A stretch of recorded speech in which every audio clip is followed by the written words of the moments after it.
My name is Grant Barrett. I was invited by Sarah because one of her professors met me at LSA in Portland. I do I'll talk about this in a second, but anyway, this is the title of my presentation. This is just a little bit of it's a way of describing our radio show, and I just wanted to talk to you about the radio show and some of the stuff we do, how I take your work and I present it to the public. That's basically what I'm talking about, the things that you're working on, or maybe the things that you're learning.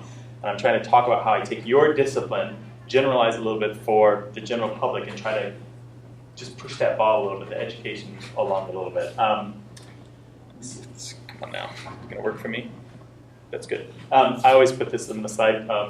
I'm not going to be offended if you just interrupt me. Raise your hand, shout something out, tell me that you have a different opinion, or if you have a question or something to comment. Just this isn't like it doesn't have to be a one-way lecture. So just raise your hand if you got something for me. My background, just so you know, is as a lexicographer. I started in slang and new word lexicography. I've worked for Oxford University Press and Cambridge University Press and Collins Dictionaries. For a time, I was the new words editor for the Journal of American Speech. This informs everything that I do. There are linguists that we know that would criticize lexicographers because we tend to focus on the lexis. But that's the nature of a lexicographer. We're interested in the nature of words. And it turns out that that's a great bridge to the public. This is a great way to get them interested. Most of the public are more interested in the variety of language that they speak in terms of words. If you start talking about phonemes, morphemes, allophones, they're like, they're not really going to get it. Even if you explain it and they understand it, they're just not really interested. So this actually turns out to be a nice background for what I do. This page, by the way, is from an actual copy of first edition Samuel Johnson's dictionary that I held in my hands. I mean, that's like holding the baby Jesus. I did not use that line when I spoke at San Diego Christian College on Monday. Not appreciated that. But anyway, so this is just my illustration for that. This kind of is also informs the way that I work. This is a great quote from Samuel Johnson. Basically what he's saying is, the lexicographer's problem is that he's always wrong. And if he's not always wrong, he doesn't get any praise for being right. This is the position from which I work. And it turns out to be incredibly useful when dealing with the public when it comes to matter of language.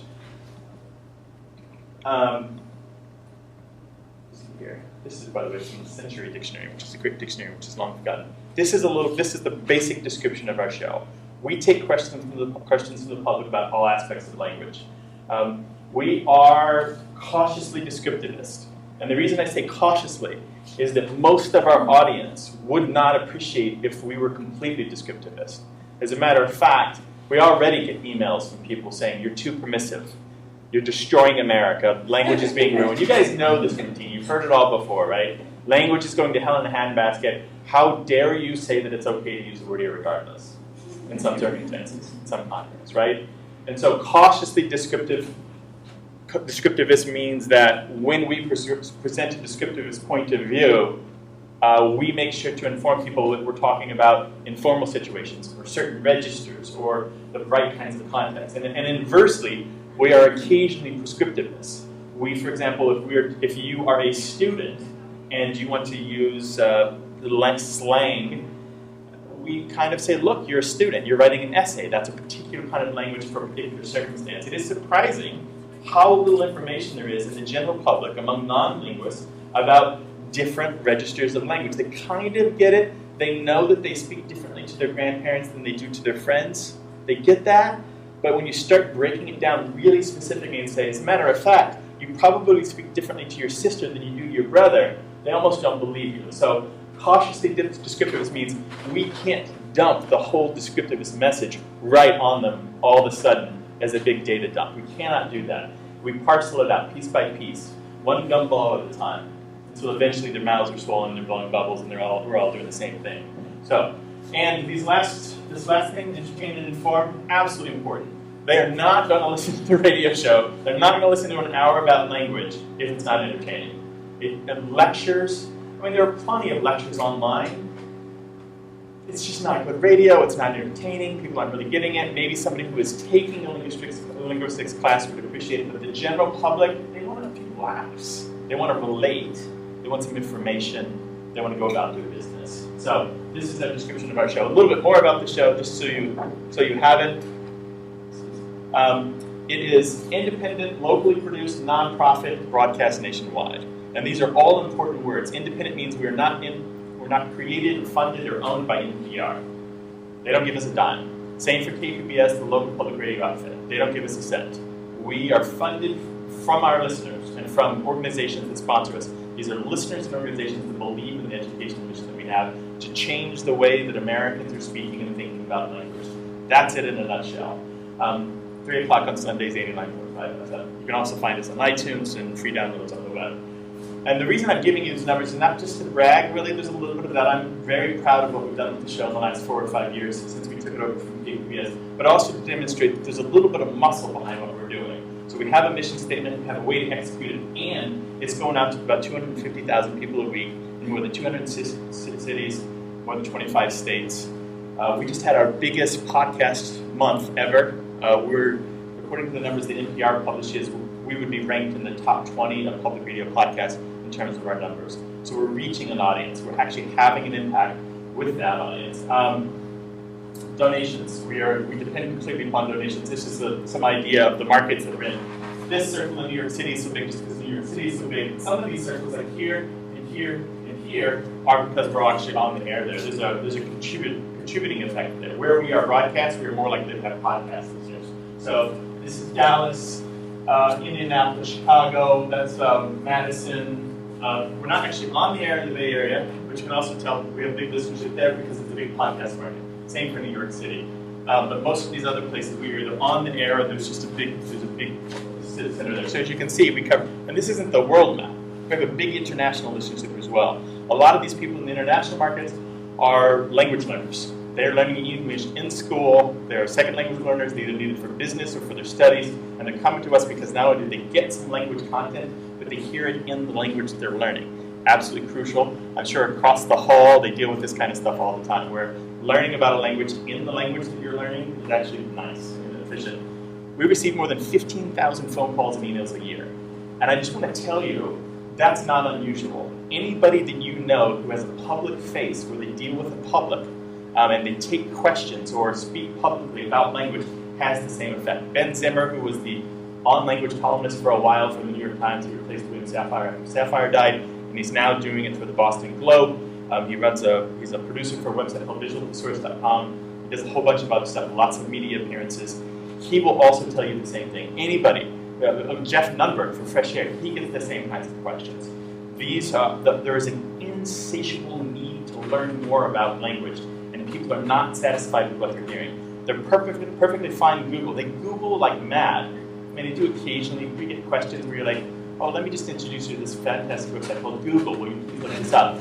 But for the most part, they make some effort. And what they find is conflicting points of view, information they don't understand. They want an arbiter. They want somebody to help them make the decision. Am I speaking correctly? Is this valid? Am I okay? The reason we save all the emails and voicemails is we can search them. If I get an email on a particular question, I can search all the past contact that we've had, including the voicemails, because they come into Google Voice. Not only they transcribe kind of crappily by Google Voice, but also we have a volunteer who looks at every single message, writes a little bit about what it's about, and rates the call in terms of quality, so we can know whether or not that's somebody we want to talk to in the future program.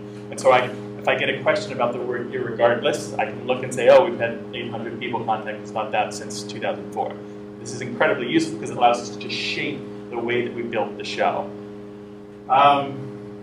You hear an hour of radio, but there's about 70 work hours behind it. There actually should be a lot more, but we volunteer our time. I volunteer my time for the show. I am not paid for the show. And so what that means is we all have other jobs, we all have other things that we do, other lives and stuff. I mentioned all of these different bits of information because I just wanted to show you that this is part of our educational mission. We are solving a problem of making sure that the people who are non-specialists have information that they need about language.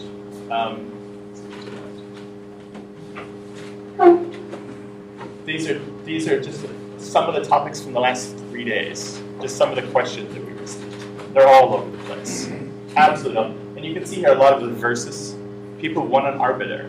I've got X, somebody said it should be Y, which is correct. I use Y, somebody said it should be Z.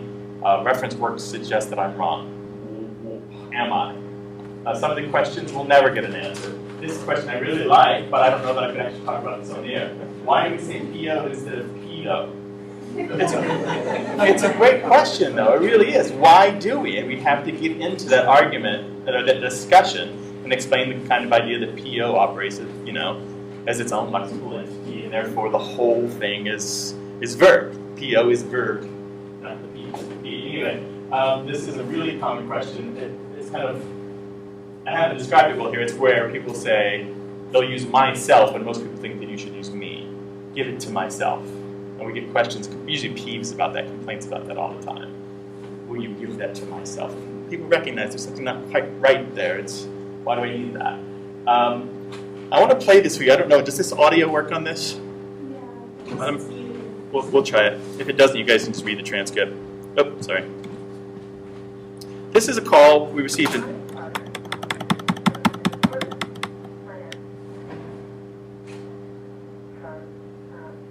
Actually, and he called bell peppers red, yellow, green, mango peppers.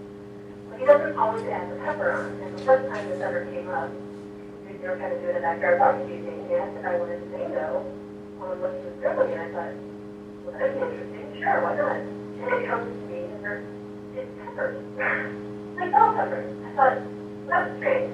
And it was the first time really that I spent any time with them, and I thought, I wonder what that was about. I just kind of, I wondered, like, well, I was hoping that. I'm originally from Illinois. Even my English. Your people are almost from Kentucky, from the hills. It was disgusting to me because we would actually live there and live with them. And that's pretty consistently what they call peppers. And speaking with my husband, this is actually something that affects him almost entirely. He's like, why did they call it? This is nearly a perfect call. This is edited. This isn't the way that we originally talked to her. And I've edited out my co-host and I. This was part of the conversation, so I've made it sound as if she said it simultaneously. But I haven't changed the substance of this. I removed some disfluencies and a few other things like that. The reason that this is a perfect call, well, there are many reasons, and I'll itemize them in a second. But I want you to notice some of the things that are happening here before we get into a little more detail. First, she came to us with information. And this is something that we stress on the show. We are trying to turn people away from peeving about language. The show used to mostly be about people getting pissed off about the way other people spoke. Period. That was it. That was the only kind. For a lot of people in the United States, that is the only kind of language discourse that they know. They do not know how to discuss language unless it's getting upset at somebody else. You don't get upset at your own language usually. You get upset at kids or foreigners. Sorry, I'm a terrible human being. It's time for the smooth jazz segment of the evening.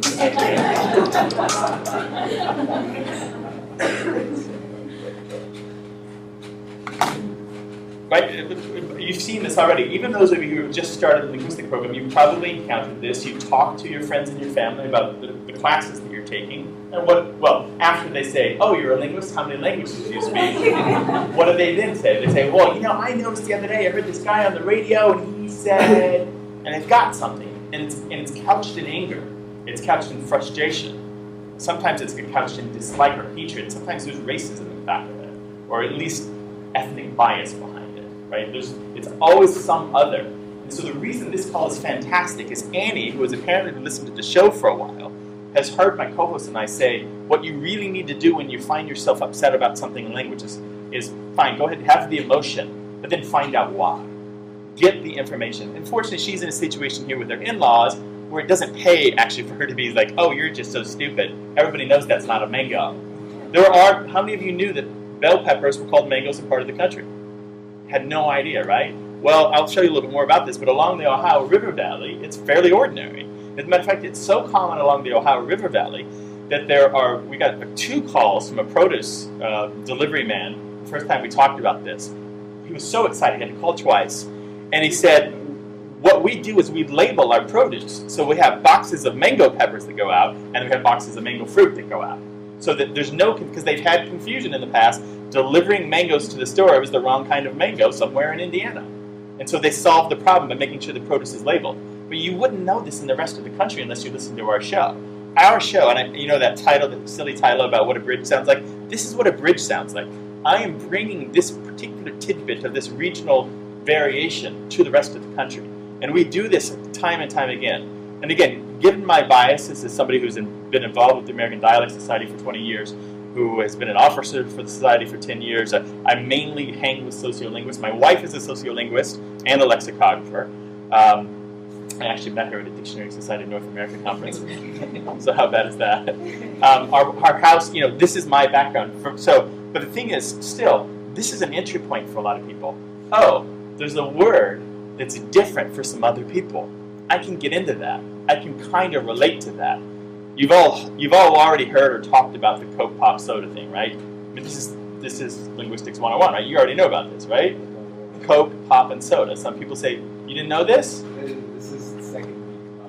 Come on, watch out! Well, the short version is that in the West, they tend to say soda, except around St. Louis, where I'm from, we also say soda. In the South, all soft drinks are Coke, regardless of the brand. In other large parts of the country, it's pop. A few places it's tonic, a few places it's fizzy water. But this is one of these great discussions about why we have this language variation, right? In St. Louis, the reason we have the language variation is because Anheuser-Busch and the bottling companies there that made the soda brands, because they make soda as well as beer, that was their marketing. It was soda. That was the name that they used because they used the language from their people. And so you've got this bubble within the Anheuser-Busch kind of like marketing area where everyone says soda. And outside that, it's either Coke or it's pop, at least in Missouri, where I'm from. St. Louis has got its own things. You probably know something about this, right? St. Louis has got this weird kind of, it's like a I don't know, like this tentacle comes down from Chicago down Highway 55, and it's got all kinds of weird stuff, and it's got some variants that come from the German Catholic background, and it's just, St. Louis is very weird that way. They say far, 1, 2, 3, far, instead of 1, 2, 3, 4, just some strange stuff. Anyway, mango. So what she meant was, what she thought they were talking about was this kind of mango, right? What they were actually talking about was this kind of mango, right? Two different names. And as we're explaining this to the listeners, now picture yourself as a radio producer, except for you, because you have the technical issue. No, I'm kidding. No, but picture yourself as a radio producer. How do I make this palatable to a general audience? Well, we've already got a good start. Annie, I don't know if you could really hear that call. Annie sounded friendly, right? She sounded like somebody that you could know. She had a good laugh. She was giggly. She wasn't being judgmental. She had a positive, upbeat. And she ended with that great line. Why did they call them that? She framed her question, brought information to the table, told us a story about this barbecue, and said, why did they call them that? Great. It's like I couldn't have picked a better call. Well, we can go to the Dictionary of American Regional English. We can find some stories about this. I can relay this information generally, but this is a dictionary definition. What am I getting by relaying a dictionary definition to the listener? I'm kind of getting there. Here's a little bit more. This is the great map. The DARE maps are adjusted according to the population size as of the census, the surveys that they did in the 1960s, which is why you get this weird national thing. Ohio River Valley, right there. And the cool thing about the Ohio River Valley, as you all know, is that it demonstrates that some of the language change that we have is based upon these traditional migration patterns, which blows people away when you tell them this. Every time I speak in public to a non-linguist audience and I tell them this, they don't believe me. And then I show them this map. I'm like, see this dialect map? Look at St. Louis right there. Gateway to the west, two giant spurs coming out here of language variation here. We can plainly see the Ohio River Valley being a geographical boundary between these two different, we all know this is 150 to 300 miles wide depending, right? And the great thing is, we're on the air in Indianapolis. Indianapolis is right here where the language wars are being, well, not wars, but like the encounters here. We get more calls probably from WFYI listeners in Indianapolis than we do anywhere else in the country. Even though we're on, for example, in all of Wisconsin, and we're on in Dallas. Dallas is the number 5 market in the country. Why do we get that? Because people are encountering each other here. Some of them speak more with the Great Lakes accent. Some of them speak more with the Southern. There's the Midland variations coming through there, right? And so we get this encounter. So I can start talking about mango in terms of traditional migration. I can talk about mango in terms of lexical variation. I can talk about it as an etiquette question. Do you correct your father-in-law? Do you? You're stupid, Dad. You can't say that. You don't really, actually. It becomes an etiquette question. And a lot of language comes down to that. It comes down to manners and etiquette.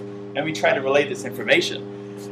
And this is the OED entry, just so you know. The reason I showed you the Dictionary of American Regional English entry is because because it's far more specific, it has a lot more data, it's far more useful, but OVD is not a bad fallback if you don't have data on hand. By the way, they just completed the Alphabet Dictionary of American Regional English is now complete A to Z, which is brilliant, 50 years in the making. Actually, 50 years in the making, but more than 100 years in the planning. This is some information. I can actually talk about mango. I can say, well, it's interesting, you can find recipes about pickling that only mention mangoes, but they don't mean mangoes, they mean peppers. And I can, go there. But, so there's all this different stuff. Ultimately what we did was we changed it into a story. It's a story about the British history in India. The British went to India and encountered these strange fruits, but in order to bring them back, they brought them back pickled in the native way. And this particular kind of pickling took the name of the fruit. There was transference there. And then that name of the pickling was, that kind of pickling was then used for melons and peppers and other kinds of vegetables and fruits. And in some cases, that mango name then transferred from the process back to another kind of food. And you can see it in mango melons. It's kind of muskmelon that you pickle in this particular way, and in the mango bell peppers.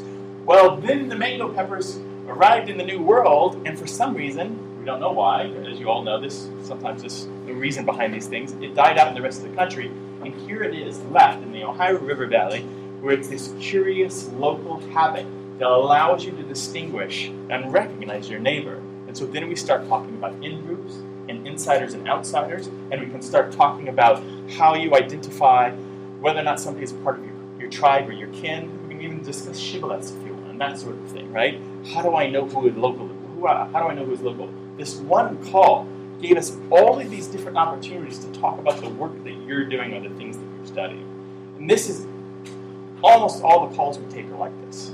They all have this opportunity for growth and expansion for the common knowledge. There's no peeving anywhere in here. And nowhere in here do we get judgmental and say that you shouldn't use mango to describe a green bell pepper. Absolutely not. Why would we? We're gonna stop them? It might be cathartic for people to bellyache about language. It might be, they might feel somehow that makes them superior. We all know about this. There's a certain kind of superiority that comes with judging the language of other people. But it's not a message that we're going to transmit on there. Frankly, it doesn't make good radio, and it's not good practice, and the information that goes with it gets lost. All that's left, if all you want to do is peeve, after the peeving is the negativity. You can see this. You can actually you can run the data, and people say, well, I don't know exactly what they were talking about. They seemed so upset about it. I worked in advertising for a number of years, and we would do focus groups. And almost the entire thing of focus groups is sentiment. I mean, and now there's in computational linguistics, there's this whole sentiment analysis thing. There are gigantic efforts to analyze data on the fly so you can figure out the mood of the people. What's the sentiment in Tahrir Square? And look at Twitter and see if you can discover in the Arabic of the people who are tweeting from on site in this particular geographical radius are upbeat or downbeat, But in general, in radio people figured out a long time ago that your sentiment needs to be above middling. It needs to be positive of some sort in order to get people to remember your information. So I know that, I can talk for 4 hours uninterrupted straight. What do you guys think about this so far? Does this relate to what you're doing? You see the relationship here. Yes, ma'am? Like, for example, this morning I was talking to a chick on and she was telling us about how we have one line of something that people listen to, information, to a layman who is intellectual. Well, for the expert or the intellectual? Just for the person who would rather listen to it in a way. It feels as though if we ever start talking about this stuff, it just starts to become complicated. Yeah. It's like, how do I talk And we did this show has been on the air since 1998, and it's gone through a couple different hosts. There were two fellows, Charlie Elster and Rich Letter, who did it first, and then Charlie left the show, and my current co-host, Martha Barnett, took over and paired with Rich for a while, and then when Rich retired, I took over Rich's spot. So the show has transitioned. Despite the name, the show is completely different because we have learned over the years what actually works if you are truly interested in communicating language information to the listener or to the general public. And some people are not. I should have included some slides. You guys would have loved these. There's always these link bait articles online. 10 things that you say that make you sound stupid. You've seen these, right? 50 mistakes that means your resume will go into trash. And you look, and some of it's pretty good. You know, they're like, okay, yeah, you should spell those words correctly. And some of it isn't. Some of it is this. Some of it is, I won't even get into this because I don't want to build that straw man and then burn it for you, but you know these kinds of articles. Some of it is completely lacking in any kind of data whatsoever. One of the biggest mistakes I've ever made when I started the show is I came in thinking that I could just refer to the data and people would automatically respect what I had to say. Well, the data show, you know, if you would look at the corpus, you know, I go to Brian Davies' BYU corpus and I'll do a search and say, you know, I can see here that the relationship between these words is actually X. People don't give a shit. They don't care about the data. They really don't. Does it satisfy them emotionally? Does it make them feel smart? Or at least have they avoided feeling stupid? These things. Are they a member of the Smart Club? A lot of the emails that we get aren't anybody with an axe to grind. They have no question for us whatsoever. They might have a story to tell us, but primarily they want to nominate themselves as being a member of this elite group of people who gets the world. And we all do this. We totally all do this. So to a greater or smaller degree, we all want to be seen as being included in the prestige group, whatever that prestige group might be. Yes. Would you say that this is one area where just make mistakes? Yeah. Yeah, yeah, this is what we're doing. We are trying to make linguistics practical. I go to the conferences, whatever conferences I can, depending on my schedule. I go to LSA and ADS every year. I read the journals. I read all the language blogs. Whatever it takes, I try to keep up. And I read the popular stuff about language too. I try to pay attention to the shifts around us and changes around us. It's too much for one person to do. But within our domain, we can do okay. We make mistakes, absolutely. I mean, I get emails and they almost always start with, "You of all people," you know. And I get people complaining about my own language. They think that I should have the most correct speech ever. I should sound like some stuffy twat from like Nowheresville. Really, seriously. They absolutely do. And they will not buy the argument that if I were to have the most correct speech ever, that I would be insufferable. Because people who try to have that speech, they don't actually get a lot of respect from people. They don't. So there's all this kind of push-pull, and we've found a positive middle ground in the push-pull where every episode we can have a little fun and translate some information, just a little bit. And we see the effects in our email. We get people who email us now and say, you know, I've been listening to the show for a while, and so I heard this thing the other day that really kind of surprised me, and I knew the first thing that they had to do was find out more about it. So instead of Googling, they just asked around, which is basic field work. That's what we try to teach them. So let me just, I've kind of covered this already. The reason this call is great, about language change and semantic shift, I can introduce a little bit of jargon, like the word isogloss, you know, that particular map. We talk about settlement patterns, and we can talk, this is a great one, by the way. I love talking about this because nobody believes me. People believe that we all are on our way to sounding exactly alike because of the pervasive media.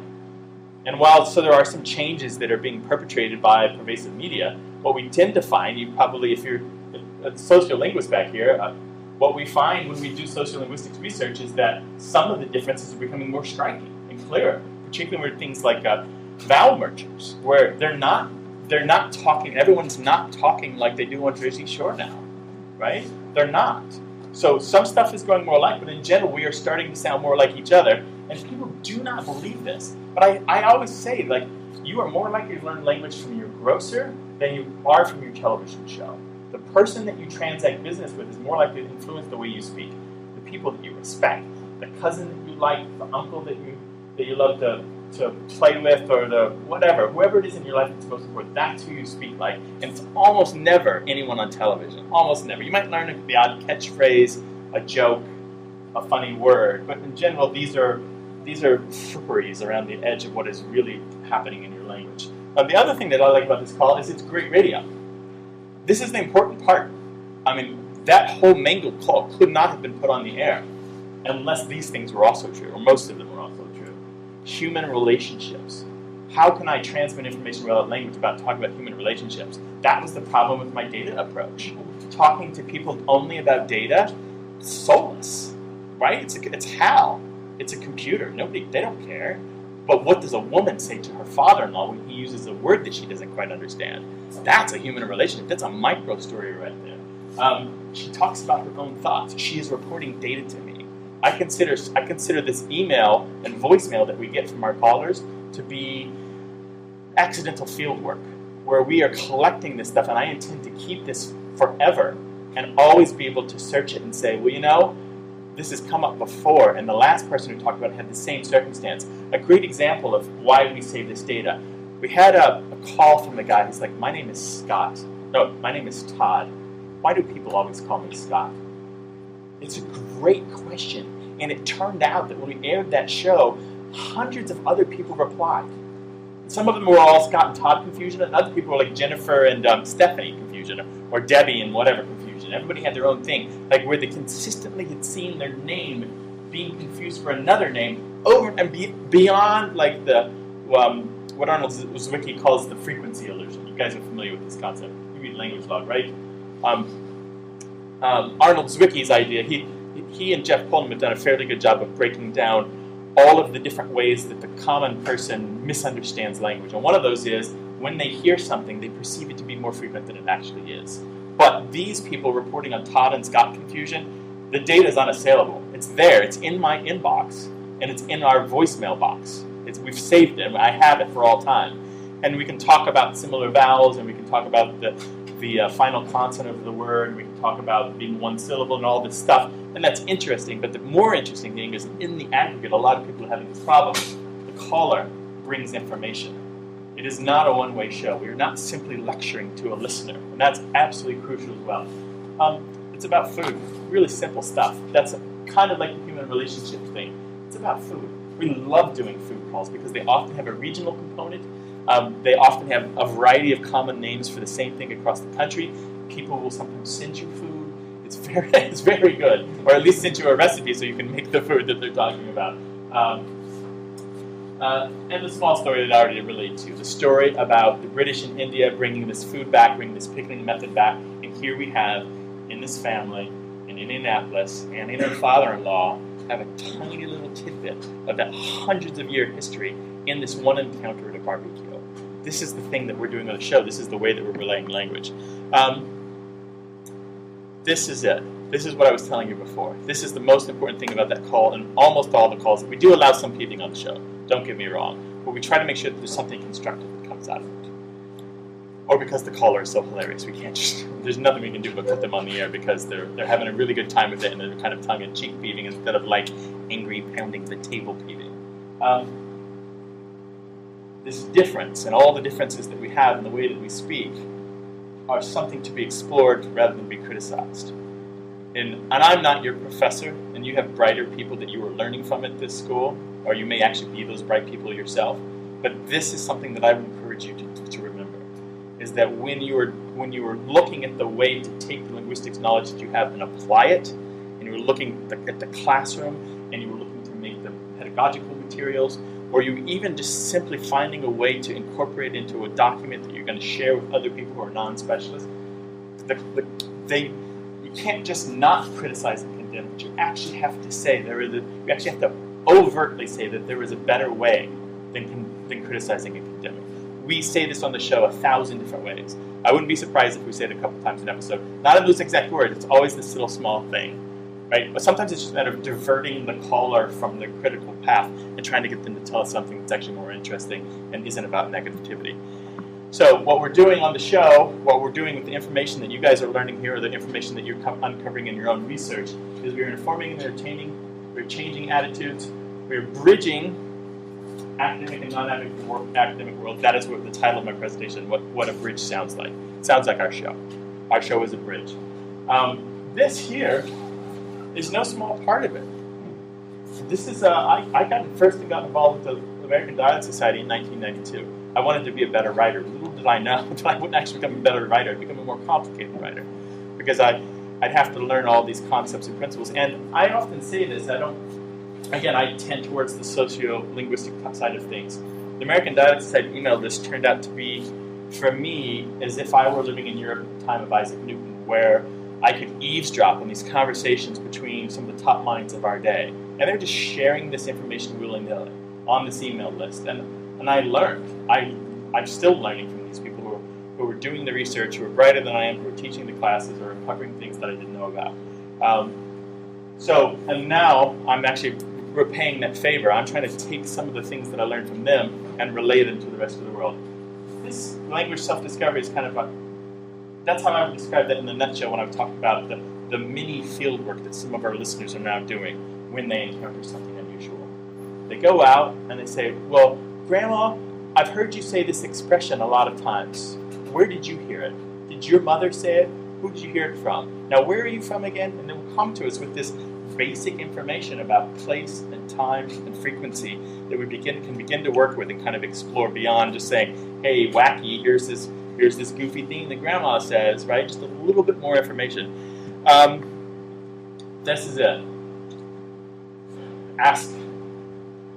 Divert annoyance. Ask people around you. Try to explain that emotion that you have. This is what we try to teach the listeners, and we do.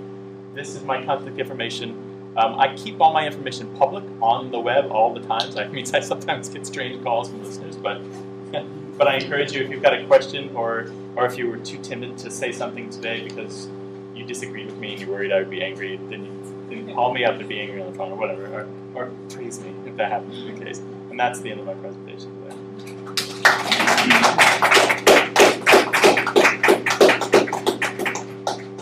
I can talk 300 words a minute if you want, but yes, ma'am.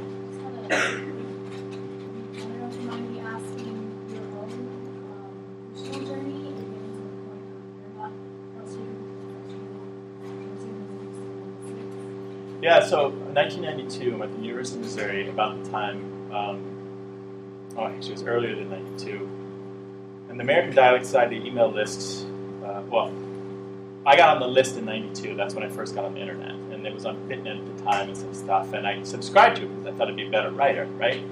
And I didn't come with these predispositions. I'd always had awareness that language was different for some people, but I didn't know how to articulate it, I didn't know how to describe it, and I didn't know the scope of it.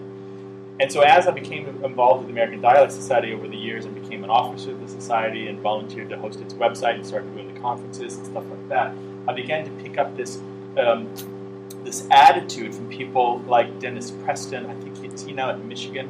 But if you don't know Dennis, he's done a lot of popular work as well as professional work. The work of people like Walt Wolfram at the University of North Carolina, right? Walt Wolfram and Natalie Schilling-Estes have done some of the greatest books, I think, that I can easily take the material and relate it to the general public. He's got this, for example, my wife worked in that program with Walt. They've got this whole North Carolina program where they've created these pedagogical materials for students around North Carolina. They have this state requirement that you must take some kind of class related to the history or the culture of the state. And so they create this material that teachers and schools can pick up if they want and teach the language of North Carolina to North Carolina. So they talk about Gullah, and they talk about the Southern dialect, they talk about the lexical variation, they talk about the same stuff we talk about today.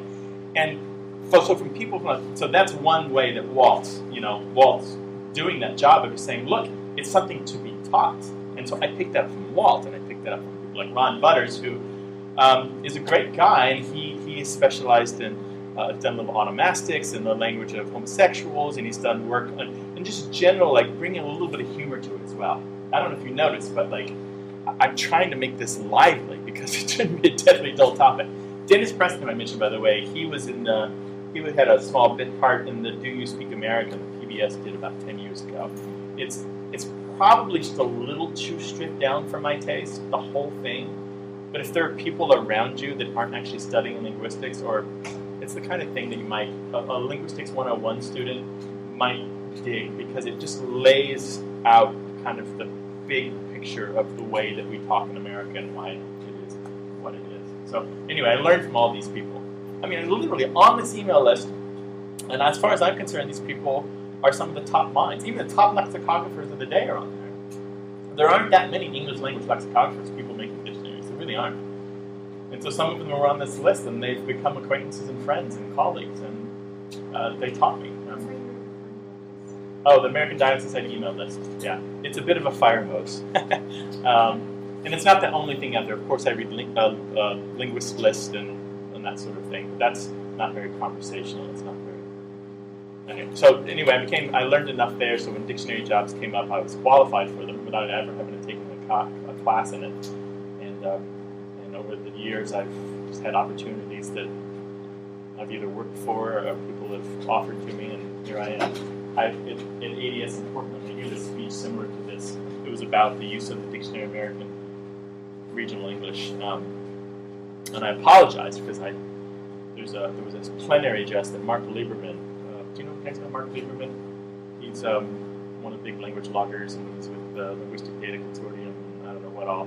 He gave a plenary in 2007, and the gist of it was that somewhere along the way, linguists had turned over the public conversation about language to the literature types, the MLA types. And in a lot of schools, linguistics is being taught by people who are running the literature programs, and not by linguists themselves. And so what you get with a strange kind of bias in favor of all of the things that interest or important to literature professors, and damn little of the things that are important to linguists. And you found that the basic linguistic concepts, or things that linguists hold to be true, are not being delivered to the students on these particular campuses. And his argument was that we should take that back. It's time that the linguistics program be yanked back from the literature types and put back into the sciences, and a little more in the sciences and a little less into the humanities as it was. And it's not a bad, I've simplified his plenary, which was beautiful and wonderful, and there's a slideshow online that you can find. But it's not a bad sort of the problem that we see ourselves in. Why is it that I can't really expect for an American audience to know that language change is normal and good? One really simple thing. Why can't I use a word like dialect and get people to know it? Why is it that when you tell people that you're a linguist, they ask you how many languages you speak, and not something about your profession? They don't even know the shape of the linguistic professions. They have no idea. And so, and ADS in Portland, ADS is American Dialect Society. We meet in conjunction with LSA. So I mentioned Mark's thing, and Mark had this slide. I should have put it in this deck. He had this slide in his slideshow that said, and many of the people who are talking about language in public today are not linguists. I'm not a linguist. I'm not. I have no training in it. I took a French degree at Columbia. I'm not in any way, shape, or form. But afterwards, I was very gratified to have quite a few people come up and say, no, you're a linguist. I think it's about the attitude of the individual. I would argue that getting the degree isn't enough to make you a linguist. It's the attitude that's going to make you a linguist, right? The human aspect of it, the relationship aspect of it.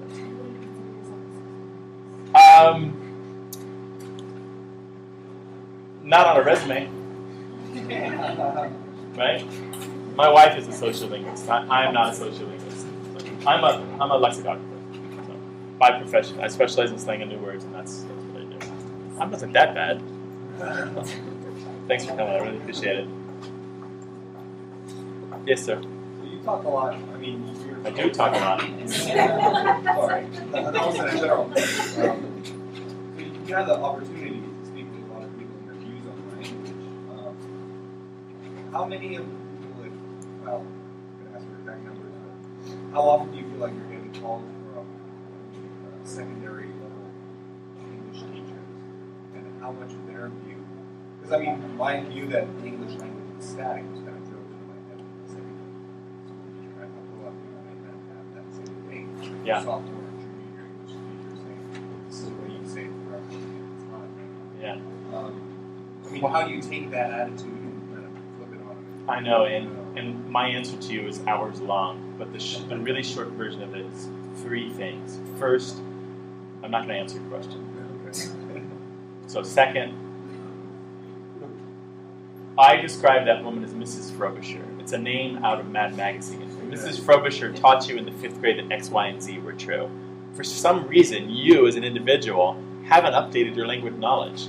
And she sounded so sure of herself, and you had such confidence in her when you were 10.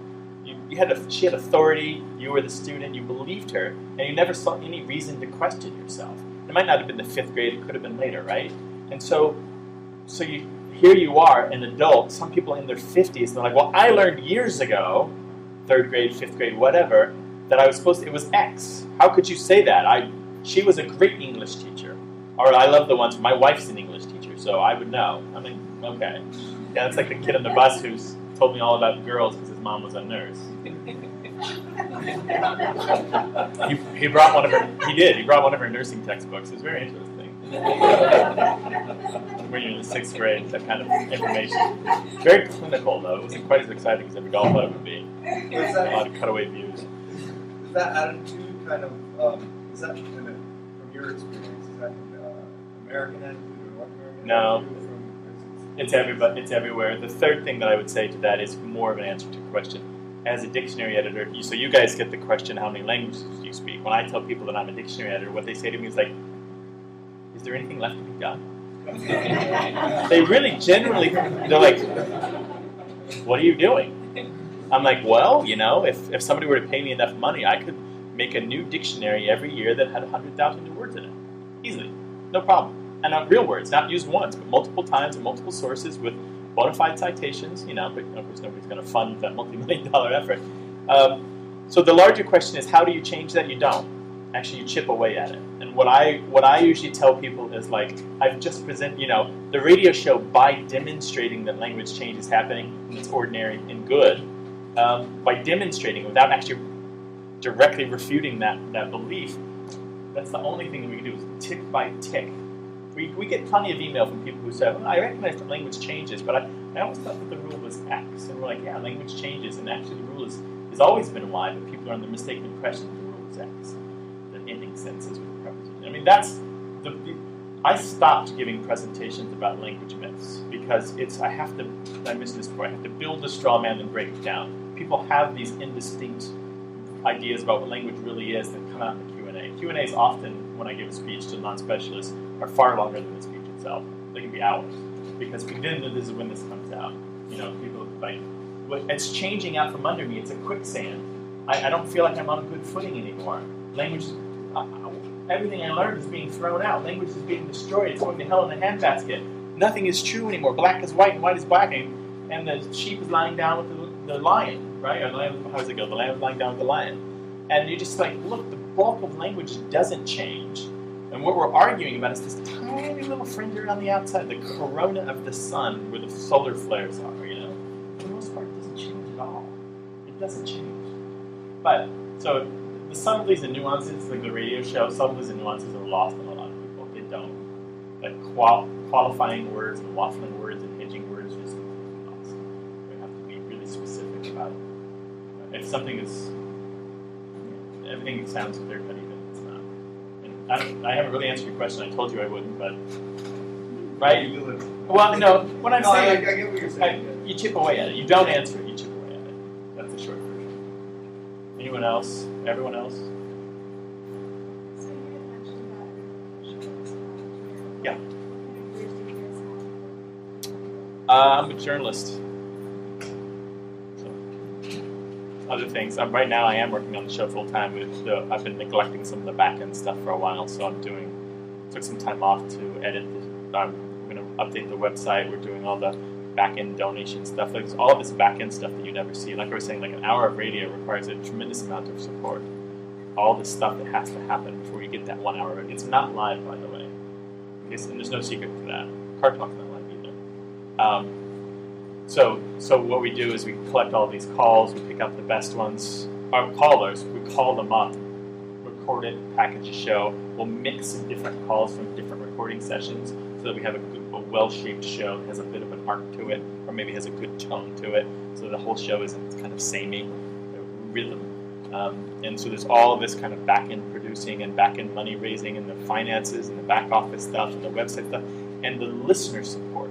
In comic books, there's a term they called fan service. Do you guys know this term? Fan service is usually about showing movies to boys, but in our business, fan service is responding to the listeners. They come to us with a question, and if they don't get an answer, they are ticked off. They think of us as a reference desk, and I can't always answer all of them because it's too many, 15,000 phone calls and emails a year. We cannot possibly answer everyone, even if we had a couple of volunteers to help out, volunteers that we trusted, who had a language education or at least understood the basic principles of what the show is about. So that's my job. Martha is a writer. She's a journalist as well. Journalism because it's often freelance and very compatible with like the recording schedule and speaking schedule and that sort of stuff. And then our producer, she works on the show. That's all that she does now. And then we pay our editor / engineer. He's hired by the nonprofit to edit and engineer the show. And he's got like 6 bands that he's in. Yeah, he's good. He's the guy that picks the music in between segments. It's we've lots of compliments for that. Anybody else? Everyone else? Quiet people? You? Back there? You? Professor? I did an article on light in American speech one time, and Jessica and Sarah know about it because they read it in my class. Was yours the one, the quantitative like? Yes. Yeah. No, not the point. It was before there was the discourse marker light, the Okay. focus marker. Okay, I think I may have referenced that. What's your name? Underhill, Okay. I may have actually referenced it. It might even been mentioned on the show. probably. When it came out of American speech, it got picked up by the New York Times news service, and I started getting clippings from all over the country. Yeah. And I got interviewed by CNN. It was sort of like professor in California says it's all right to say like. Of course, they always spin it that And way. they got this guy John Simon from New York, and they had sort of dueling interviews, or whether you could say light or so on. And it still makes a wonderful project for a 101 class because you can send students out to collect examples of light from the real world, and then you put the examples on a handout and give it back, and you go over it with them and you say, look, where's the new information in the sentence, and notice the light is right in front of it, and so on. It's still very effective. And it's still we get reports from Duke University Press, who publishes American Speech at our business meeting every year. We get a report on the most read articles, and that is still one of the most read articles. And maybe it's because you assign it. Yeah, the interesting thing about like and all that is most people still, their first response when they hear it, if they're a non-specialist, is they mention Valley Girls. And you just cannot get people to shut up about Valley Girls. They won't even believe you that the Valley Girl thing was mainly a media thing and not actually a real phenomenon. They won't believe it. They can't. And it's like, and I never talk about Ebonics.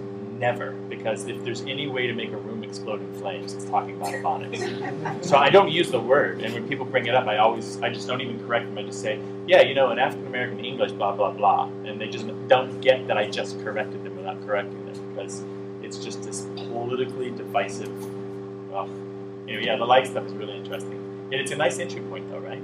I could see that being a great 101. So you sort of like a miniature fieldwork project. Yeah. And then we go get the examples.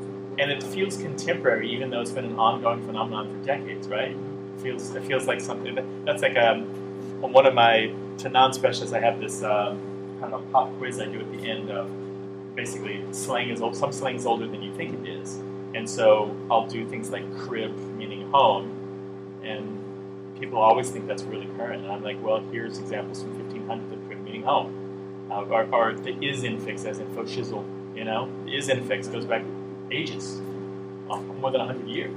And these people their minds are blown, but it feels contemporary to them, which is an entry point. Yeah. What are some of the things that people kind of bring up that you like recently kind of stick out? They're all here, the great one, and there's a paper waiting to be written. I don't think it's been written yet, on sentence initial so. And you hear this in interviews all the time. So you're interviewing me and you ask me a question. And I'm like, so I started in linguistics in 19 blah blah blah, right? That so annoys the living hell out of the public because they don't understand it, and they don't know that soul has this. And they're like, what if I replace that with a well? They're like, well, that's better. But it's the same kind of thing happening there, and so you get to talk about discourse markers and all. Maybe you do, but usually once the word discourse marker comes up, you've already gone too far into Wonkville, and they're not going to listen anymore. But I try to get in more into discourse analysis and that sort of stuff in the show, but it's hard to do well because there's a basic knowledge that they need to understand that I just can't relay in a few minutes on the air. I just can't get it. So I take it in bite sizes, just like the other things. But the sentence initial show. What's another? There's classics. The classics come up. Oh, I love this one. They all think Gone Missing is ruining English. Gone missing. Went missing. He went missing. All right, well, he didn't. Well, did you go fish? Did you go fishing? Whatever. They don't. The one they criticize me for all the time is often. I say often. Who says often? Who says often? Often. Yeah, a lot of people were told that tell me that I'm a jackass, because I say often, with the T. And I can talk about dialects, I can talk about tradition, I can talk about history, and show them the data, and dictionaries, and the pronunciation, and blah, blah, blah. And they're like, Mrs. Frobisher in 5th grade said it should be often. And they're like, what about, you don't say the T in soften, do you? And I'm like, well, they're not etymologically connected. I say the T in oft. And they're like, that doesn't ever convince them. So that's the thing about the peeving. The peevers tend to be, their beliefs are unassailable. You almost never can undermine them. Almost never. You just got to come at it from another angle. You know, here's what we're trying to do, basically. Again, I can talk for hours, so don't indulge me if you have something to do. You'll hear often this, people will say, when I was a kid, I thought the cats and dogs were the same species, and the dog was the male and the cat was the female. And it wasn't until years later that I had this epiphany, when I was far too old to still hold that belief.